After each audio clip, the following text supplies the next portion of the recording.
unofficially, while off the base. What did you see? The test flights I saw off the base, actually the best test flight was witnessed by my friends who I brought out there. At the exact moment the craft was hopping around and doing some really impressive maneuvers, I had turned around and I think was looking for the video camera or something to that effect. But I missed some of the most impressive maneuvers. But the craft was similar to what was done before that I had seen close up, other than the fact that it went above the mountain range, moved a much greater distance at a much higher rate of speed. How were you able to find out about the test flight schedules? The test flight schedules were told to me specifically because I was probably going to have to be present during those times. And at that time, the test flights were taking place on Wednesday nights.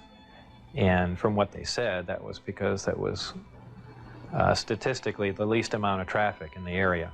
And that's all that they were concerned about. Does the propulsion system release any sort of discharge or exhaust?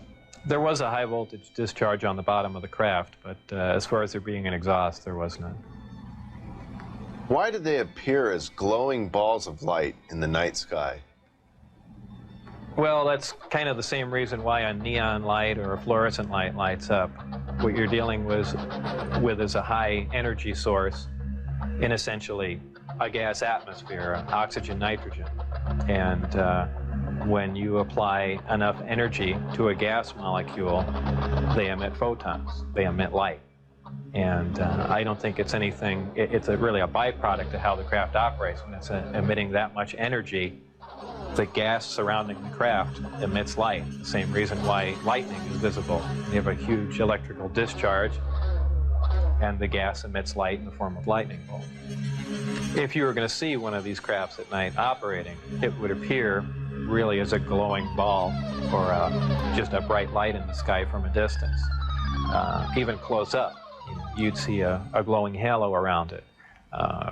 This is typically what you'd see in your normal UFO sighting, if you've heard them a lot. However, keep in mind that lights in the sky are caused by much more common things than flying saucers. Tell us a little more about the aurora you witnessed taking off out of Area 51. It was a large craft, and the one glimpse I got of it was from the rear, and it had two huge square exhausts with vanes in them. And it was just, it sounded more like a rocket than a jet. I don't know. I even think he did mention that it was liquid methane powered, but there again, you know, working on the disk technology, I really could care less what was rolling around at Area 51, but it did catch my eye. As a result of going public, have there been any attempts made on your life? One day when I was getting on Interstate 15, driving down Charleston Boulevard, a car came up alongside of me, and I thought he was just trying to race me to get on the freeway. This was after I had left the project. It was a white, boxy-looking car. Exactly what make and model, I don't know. But I accelerated to get on the freeway to go fast, and there was a gunshot, and the back of the car was hit, and I skidded off into the median. And I stopped, and I was frightened, and I just stood there because I thought the guy was going to be alongside of me and just shoot me. I had nothing to do. I was essentially paralyzed with fear, and I waited there, and then nothing else happened. And do I know it was a government agent trying to kill me? No. Could it have been a drive-by shooting? Maybe. You know, so it wasn't, I mean, it was an attempt on my life, but by who specifically, I don't know. Though I was threatened before I had left, that they threatened my wife's life and my life, so I can only put two and two together and say that they were kind of pissed at me. In an earlier interview, you had mentioned that they had put a gun to your head. Tell us about that. That was after we were caught out when I had the test flight schedule, and I brought some friends out to show them the disc test. We got caught out there, And the following day I was debriefed down at Indian Springs Air Force Base. And I was in the room with the security guards that caught us, my supervisor and some other people, and some of the security personnel. Yeah, they were essentially grilling me about security and, you know, how could I possibly bring people out there. And I guess I wasn't as responsive as they would like. And they got in my face, and one of them pulled the sidearm out. You know, just pushed it against me.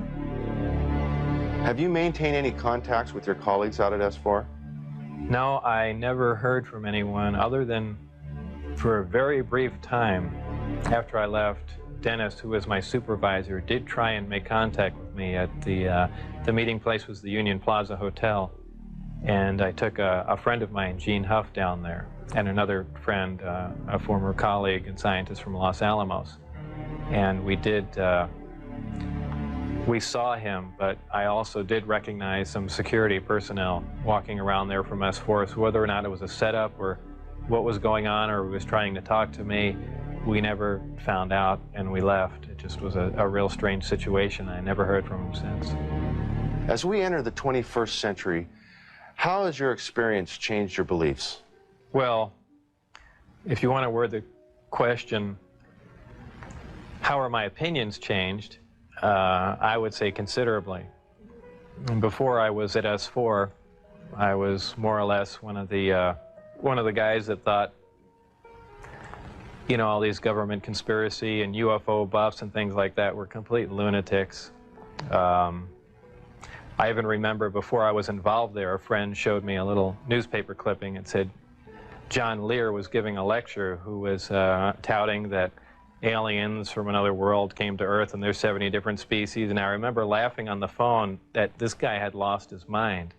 And I was also under the impression that, you know, boy, the government's all for the people, and they, you know, they're out here to protect us and all that. You know, after the experiences I had there, everything is completely turned around. You know, the government is doing everything but looking out for us. I mean, the only thing they're looking out is for themselves. You know, obviously the ET craft do exist. Something had to build them, so there must be aliens. And since there are, and the craft are there must be some sort of factory and an entire civilization somewhere. And if in fact that is true, and it apparently is, then there must be others. Actual crafts and technology from another world. And that's probably the most important event in history. It kind of moved from science fiction into reality in my mind. And it really just, I guess, opened my eyes. Let's go! Whether or not we can duplicate them. If we can understand what a device is or how something operates or what its physical makeup is, that's great. But if we can't duplicate it, it's useless to us.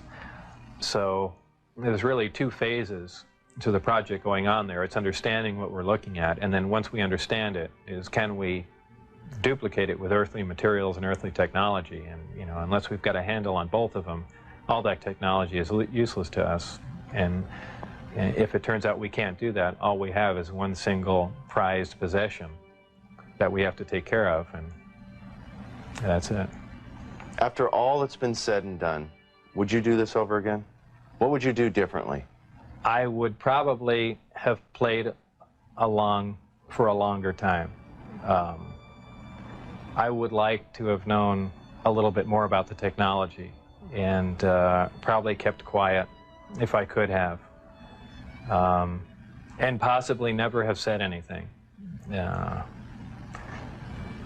I almost wish I had done that. You know, it's it's really only caused headaches and problems. But I believe if I was given the opportunity again to go back in time and redo it, I think I pretty much would have just shut up and gone along with the program. I would have much preferred that instead of the Navy or whoever it was that hand-picked a few renegade scientists here and there, that they turn it over to some more qualified people. Obviously, I was not the most qualified person on propulsion or field propulsion or anything of that sort. I was just some guy. I mean, I could have named 10 or 12 other guys that were more qualified than me. But, you know, if they turned it over to the scientific community and not just a couple guys here in the United States, I mean, you need a large group of people in a large lab to research what's going on there, not a little quiet installation. It's the security itself that prevents them from getting anywhere. I mean, they never do work hand in hand. You can't have a military mind. Science itself must communicate. You have to have a free exchange of ideas. That's how things progress. And when you clamp down on a security system like that, where you work in isolated groups and ideas cannot be exchanged, you don't get anywhere, and that's the problem they have. What does the future hold for Bob Lazar? Well, I'm not really involved in any of that stuff anymore. That's kind of put behind me. I have my own businesses that I work at, some computer graphics, some consultation, other technical jobs, radiation detectors, and a few other things like that. So really, I just go about my life, and that's, you know, something that happened that was fantastic, and it's over, but it's kind of hard to shake it loose, but eventually I will, and that'll be that. I think all the surveillance and everything stopped. I don't think anyone's bothering to monitor me. I've said everything that I know. It's been all over the place, so it's kind of a done deal. As far as whether or not there are any craft out there, I believe, you know, they were out and gone in probably the late '89, early '90, and the only thing people see now out there are, you know, either flares or planes coming into land, but that's about it. Headline edition, July 8, 1947. The Army Air Forces has announced that a flying disc has been found and is now in the possession of the Army. Army officers say the missile, found sometime last week, has been inspected at Roswell, New Mexico, and sent to Wright Field, Ohio, for further inspection.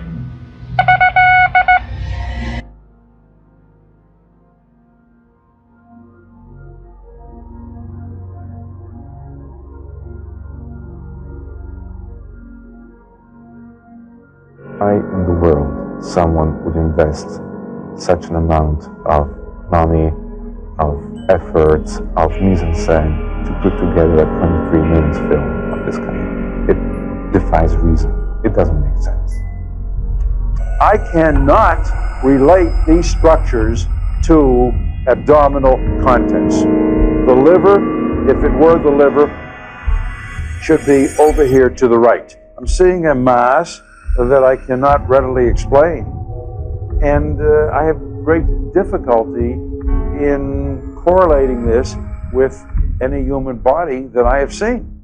As difficult as it is for me to say it, as reluctant as I am to say it, that what I have seen here does not appear to be a human being. What is this? I would prefer to say, for the time being, that it is humanoid. I'm not going to say it is from a distant planet. What planet? I don't know. But I cannot say that it is a member of the human race as you and I know the human race. I have never performed an autopsy on any body that even closely resembles the being that we see on this film. There are 6 fingers on each hand, and there are also 6 toes on each foot. They're either pathologists or they're surgeons who have done a fair number of autopsies. This supposedly was filmed in 1947, and while things haven't changed, we see some things that would have been expected at that time, such as the use of a handsaw in removing the skull cap. I should also like to point out that this kind of a rectangular-shaped, somewhat sunken tray was the kind that I recall being around many, many years ago. We don't see these things around very much today, if at all. Aluminum in appearance. There were fragments of aircraft skin or whatever the thing was. and also some girders with pictures of hieroglyphic-like things on it. I took them to be owls, but who knows? An owl statue. While said to merely personify wisdom, the symbol of the owl has often been described as a prominent symbol of the aforementioned Illuminati. What does it mean? Sorry, Mom, touching you. It means a lot of different things, but it's what's important to me. I don't think it's not really for other people to really know about. It's not really for other people to really know about. Ye fools and priests! I spit upon your fire!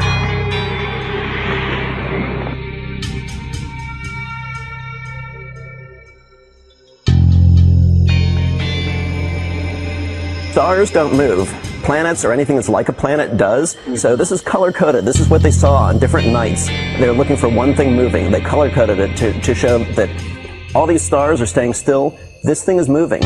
Our solar system is still terra incognita. It's full of surprises.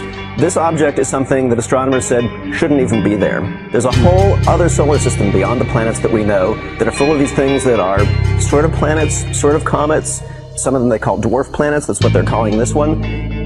What we're seeing is, we're seeing our neighborhood. We're seeing what's around us. And then the second part, we're seeing where we came from. Mm-hmm. We're seeing where we came from. Mm-hmm. This doesn't add up. Yeah. We need to ask some other folks to take a look at this for us and tell us if we're crazy. An ancient core of a gas giant that was ejected out to the farthest reaches of the solar system thousands and thousands and thousands of years ago. What does this tell us about our solar system? Well, one thing it tells us is that we don't really understand it as well as we thought we did. When these claims came out, these Papoose Lake claims, for the military to simply say, look, we have nothing there. They could take a few reporters to this area and show them nothing there. The military hasn't done it. The military has stonewalled. It has remained silent. And that's the most damning thing that they can do.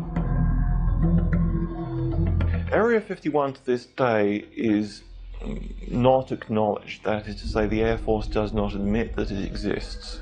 This status has been maintained very carefully, particularly in the last few years. The puzzle is that the base has clearly been very active for quite a while, and you can see that there are about 700 to 1,000 people traveling from Las Vegas every day. So essentially the bulk of what has gone on there in the last 10 years has not emerged from the black. Since the first sighting of a UFO, evidence suggests the U.S. government has lied to the American public to cover up the existence of alien spacecraft. Our government has flat out lied to us for 40 years or more. They've threatened people and intimidated people. They've spied on UFO groups, infiltrated UFO groups, spied on researchers, compiled dossiers. Their response is bordered on paranoia. The CIA says that it does not collect information on UFOs, and it hasn't since the 50s. There are reams of documents squeezed out of the CIA that indicate that they have on staff CIA UFO experts, agency personnel monitoring the situation on an ongoing basis. They lie. The Air Force studied UFOs closely. A squadron of pilots had a unique mission: find and photograph UFOs. Pilot Guy Kirkwood witnessed an amazing scene. 16 unidentified objects 2 miles away. They broke rank and just started moving all over. They were below us, they were above us, they were out in front of us, and accelerating, literally at lightning speed. And a dot in the distance, maybe several miles away from you at that point, maybe a pencil point, all of a sudden closing on you at the rate of several thousand miles an hour, and a 36-foot object, which is basically almost the same size as our aircraft, with a 36-foot wingspan. But all of a sudden, this thing is just closing on you faster than you're able to think. The Air Force suddenly terminated the UFO search squadrons. Years later, Kirkwood started talking about what he saw, and 2 government agents accosted him. And they said, well, the government doesn't like the information being released, and to continue could be detrimental to your health. One after another had visits from government personnel who basically intimidated or told them to back off, followed them around, I've been covering organized crime in Las Vegas for 10 years, dealing with mob hitmen and mob informants, people who have been in the witness protection program. The fear that is generated by this UFO subject for people who really know about it far outweighs the kind of fear that the mob inspires. I mean, people are more afraid of our government than they are of organized crime. Despite the risk, Lazar maintains his conviction. I am exactly sure of what I saw. I know what mainstream science is like. I know where physics stands. I know all of that. And this is an extraterrestrial craft. This technology is hundreds and hundreds of years in advance of us, and that's the end of that story. The U.S. government has a history of withholding secrets from the public. LSD experiments on human subjects, radiation tests over cities, the Stealth Fighter Project, and the U-2 spy plane. The government has a name for their policy of systematic lying to the public. It's called disinformation. Our government does it all the time. There are even printed guidelines for how cover stories, disinformation, are supposed to work. While serving at NATO headquarters, Bob Dean saw super secret documents dealing with UFO sightings called the Assessment. I have to be honest with you and tell you that that information literally changed my life, because I knew for the first time that this subject was not fantasy, it wasn't myth, it wasn't legend, it was real, it was true. One of the reasons I'm violating my national security oath is that I believe that the American people are losing their Constitution because of the secrecy and the cover-up. I look upon Blue Book itself as a little bit of disinformation, to tell the people, yes, we're doing something, when in reality, Blue Book, as we understood it, was simply a public relations front. Many experts feel the government will go to any length to conceal the truth. To give you an example of the most recent example of absurd disinformation was this incident involving the Roswell incident. First, the Air Force says it was a weather balloon. And 50 years later, they said, gee, guys, we're sorry. It really wasn't a weather balloon. It was much more than that, but it was a balloon. Project Mogul. Well, I'm tempted to use terms that you'll have to bleep out. This is that's disinformation.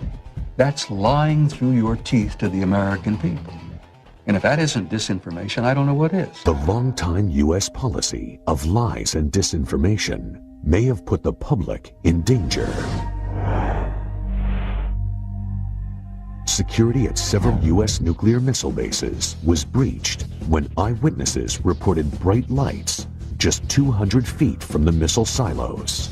The speed it took off with, I've seen F-16s fly high rates of speed.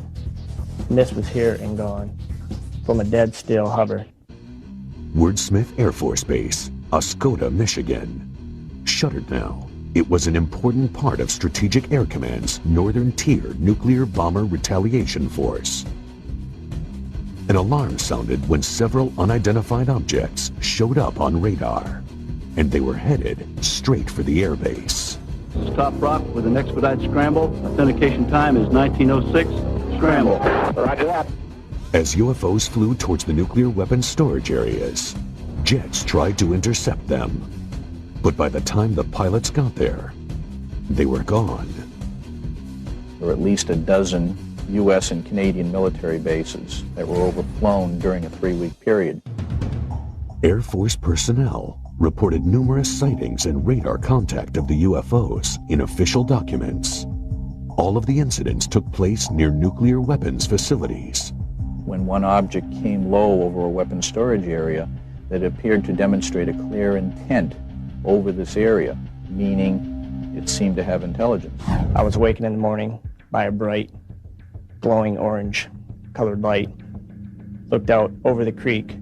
There was a large, glowing orange oval-shaped object. It hovered over there for, I'd say, good 3 to 4 minutes. It sped off at a high rate of speed, heading away from the air base. I was scared. There was fear running through me. In their public accounts, the Air Force officially denied all the reports. It's very difficult find military witnesses because they're, at the time, covered by regulations. I decided, along with several other researchers, to file Freedom of Information requests with the Pentagon. The Air Force document stated, quote, penetration of sensitive areas during the hours of darkness have prompted the implementation of Security Option 3 at our northern tier bases, unquote. The reason this is so significant and interesting is that they seem to be focused on atomic weapons. These bases, because of what they stood for, there are massive retaliation capability, and therefore they were very high security bases. Whatever this was flying around could just penetrate all these defenses at will. The important question, did the UFOs affect the missile's ability to launch? Malmstrom Air Force Base had several intrusions near missile silos, one involving an object which, according to one witness, hovered over the silo and somehow managed to change the tracking numbers on the missile. According to the witness, the missile had to be removed and retooled to make it work again. And to see this, not in UFO books, but in government military messages, was a real eye-opener. And I think that if the public had known that at the time, there would have been great alarm. Black Projects. That's the name for secret military development efforts. Certainly some of these things are going to look very strange. They're very unlike aircraft with which people are familiar. There seems to be a connection between Black Projects and UFO sightings. Well, certainly the history of the flying saucer phenomena suggests that in the past, classified programs resulted in a lot of reports of flying saucers. And if you see all of the instances where conventional aircraft have been misinterpreted as flying saucers, it's quite easy to understand how unconventional aircraft could receive a similar misinterpretation. In the Nevada desert, we have things out there that are literally out of this world. Groom Lake, Nevada, also known as Area 51, where experts believe the military is working on top secret projects. They have a hangar near the south end of the ramp that appears to have doors that are almost 200 feet tall, 400 feet wide. You can put anything in there. One of the problems associated with Groom Lake is the fact that it is a place that does not officially exist. Area 51 is the most tightly secured installation in this country. It's guarded both over the air and on the ground by elite Air Force security police and Department of Energy special response teams. If someone came to me and said there's just absolutely nothing, that's secret, and they decided they were going to hike into Area 51, I think that could be the biggest and perhaps the last mistake they are going to make in their life. There are rumors of a secret project called Aurora, in which the Air Force is said to be inventing a craft using highly advanced technology. I think there's a strong possibility that we have recovered some sort of alien technology and are trying to incorporate that into military programs. Evidence of high-speed, unidentified craft. They've been traced back to Groom Lake, Nevada. We really can't tell what's moving. The only thing we see is a sonic boom, and that's telling us that something is moving faster than the speed of sound. So actually, we can't even tell it's an airplane. The military maintains its position of denial. Every time that there's a story about Aurora or the TR-3A Black Manta in the Popular Science or the New York Times or something else, Congress calls the Pentagon on the carpet and says, what's the deal? They want to know if these planes exist. And every time they've asked about those planes, they've been told there is no such thing. The military has established a pattern of denial concerning these highly capricious wild aircraft beginning in the late 50s and continuing to this day. Two UFO experts investigated Area 51 up close. They saw several red-orange objects in the sky. They started at great height, seemed to descend, and then flared out. It was startling. Then a series of silver pewter flashes went directly across the horizon at terrific speed. One of these silver flashes went directly up into the air. The bottom one seemed nearly to hug the ground. When they tried to leave the base, they were stopped by security. Boom. Headlights come on, there was an M16 pointed at us, and here we were faced with a life and death situation. But we also knew that we had crossed the line back into public domain, and therefore we were saved. 3 months later, Mark Farmer saw the same red-orange flying objects. I saw the object exhibit entirely unconventional flight characteristics. At times it would wobble around in the sky and appear very unstable. At other times it would be in a rock-hard hover. It was an oblated sphere, multicolored, crimson on bottom, blue-green on top, much brighter than anything else in the sky. Robert Lazar, the aerospace engineer who worked at Area 51, is convinced that these objects were experimental Air Force craft developed from alien technology.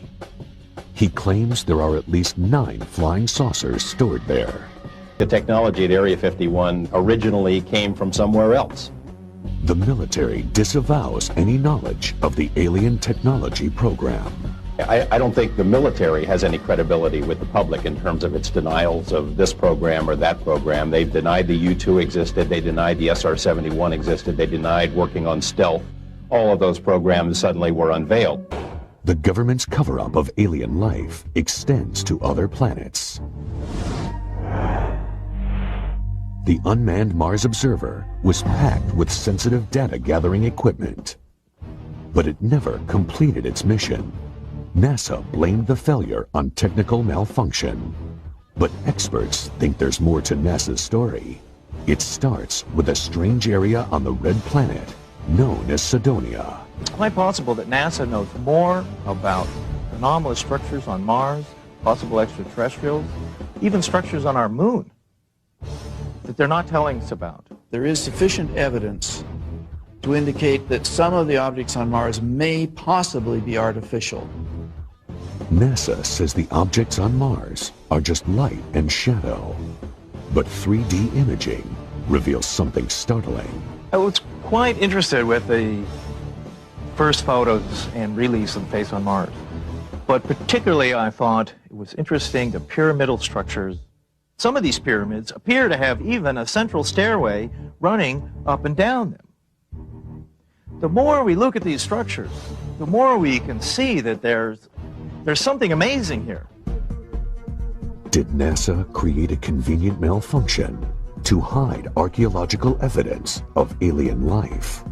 If some people want to go far beyond the edge of what's accepted in terms of imagery, see patterns on the rocks of Mars or on the Moon or in the rings of Saturn, my view to that is mazel tov. Go ahead, do it. Try it out, make the proposals.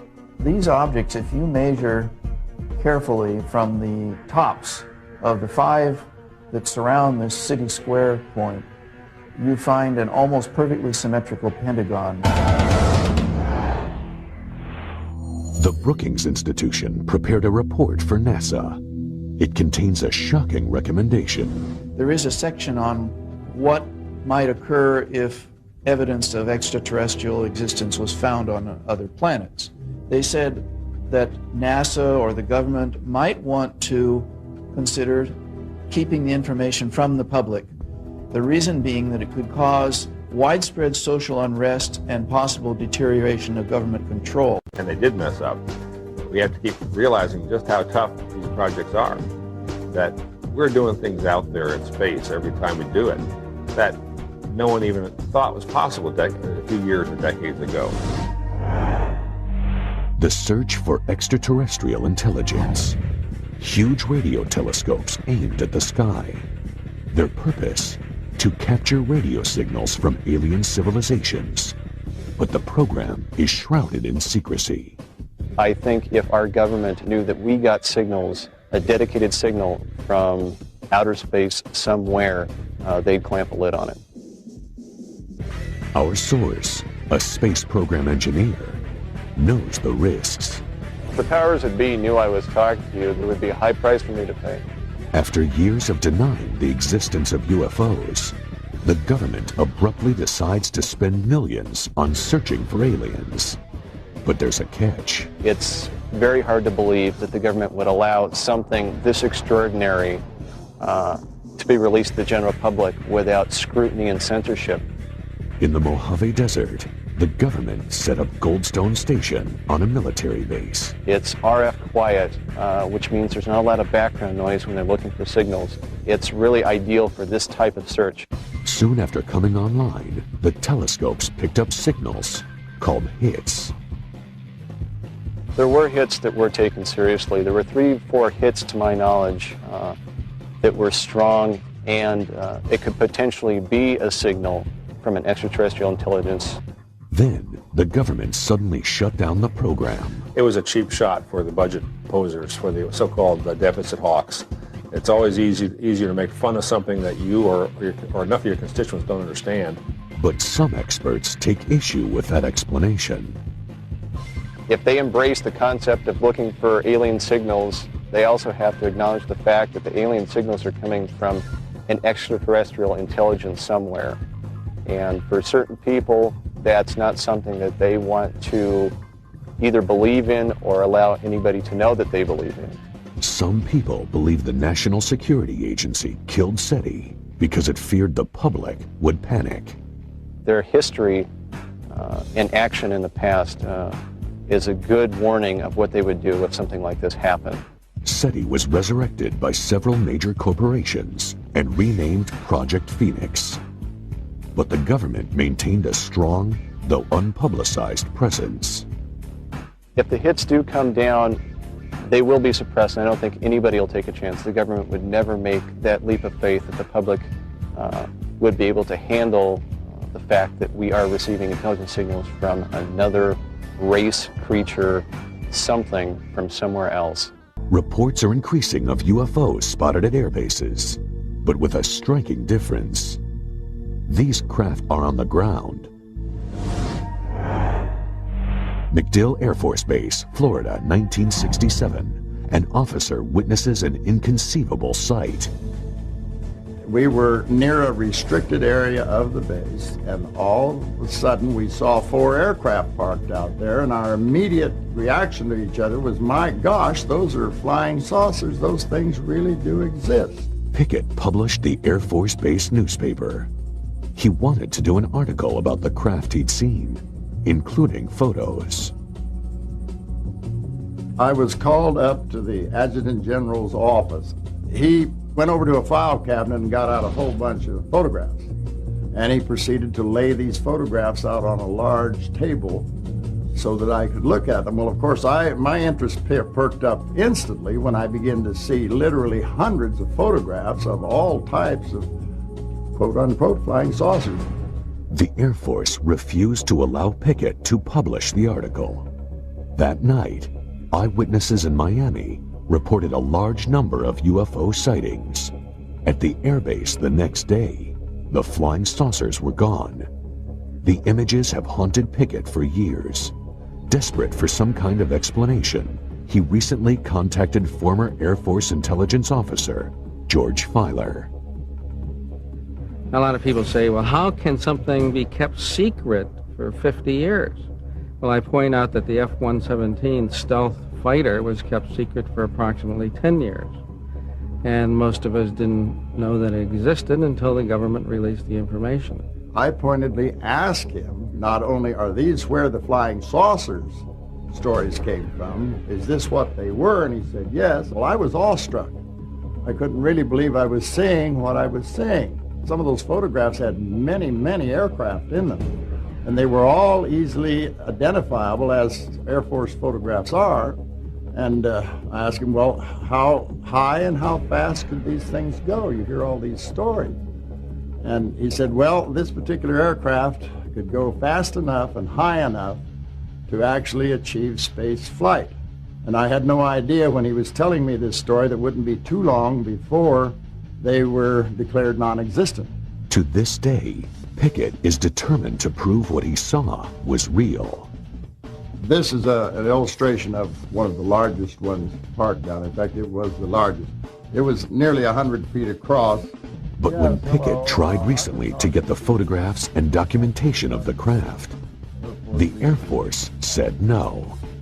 When I initially wrote, I began to get answers back. They didn't have the faintest idea what I was talking about. I got letters from high-ranking officers that they had no record of such an aircraft ever existing, so I knew that it was top secret again. Many UFO experts believe the technology for the saucer-shaped aircraft came from an alien spaceship that crashed near Roswell, New Mexico in 1947. At that time, if the military had recovered a downed UFO, they would have transported it to Wright-Patterson Air Base in Ohio. Wright-Patterson had something unique to our government, and that was the Technical Intelligence Organization, so-called T2, or what became the Foreign Technology Division. This is the sort of division that would have been appropriate to use for the investigation of UFO research.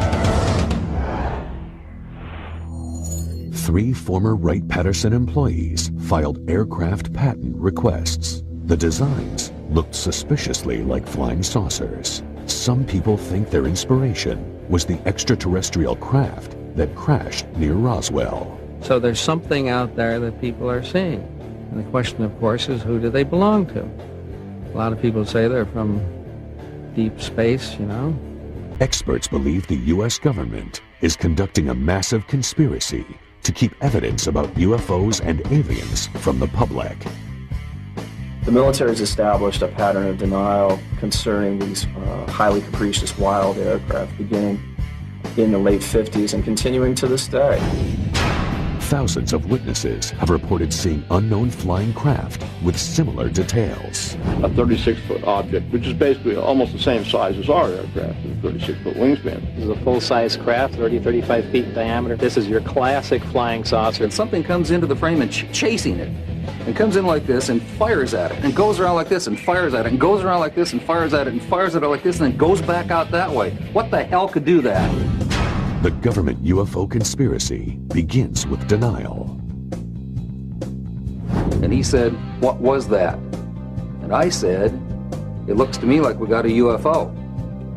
And he said, "You are never to say that again. As far as you're concerned, Lieutenant Jacobs, this never happened." The government even has a word for its systematic pattern of lies: disinformation. Our government does it all the time. There are even printed guidelines for how cover stories, disinformation, are supposed to work. This is, that's disinformation. That's lying through your teeth to the American people. The conspiracy uses threats and intimidation, even targeting military personnel. If the powers that be knew I was talking to you, there would be a high price for me to pay. They've threatened people and intimidated people. They've spied on UFO groups, infiltrated UFO groups, spied on researchers, compiled dossiers. Their responses bordered on paranoia. And they said, well, the government doesn't like the information being released, and to continue could be detrimental to your health. The military cover-up conceals UFO breaches of national security. That when one object came low over a weapons storage area, that appeared to demonstrate a clear intent over this area, meaning it seemed to have intelligence. The conspiracy withholds reports of radio signals from outer space that confirm the existence of alien life. It's very hard to believe that the government would allow something this extraordinary to be released to the general public without scrutiny and censorship. And the government denies the reverse engineering of their infamous black projects. I think there's a strong possibility that we have recovered some sort of alien technology and are trying to incorporate that into military programs. I got letters from high-ranking officers that they had no record of such an aircraft ever existing. Secrets can be kept. Secrets are kept. And every time they've asked about those planes, they've been told there is no such thing. Why does our government hide information on extraterrestrial life from us? The reason being that it could cause widespread social unrest and possible deterioration of government control. How do you prove a government cover-up when their tools are denial and disinformation? Only facts made public will verify the conspiracy. Until then, it will remain an unexplained mystery.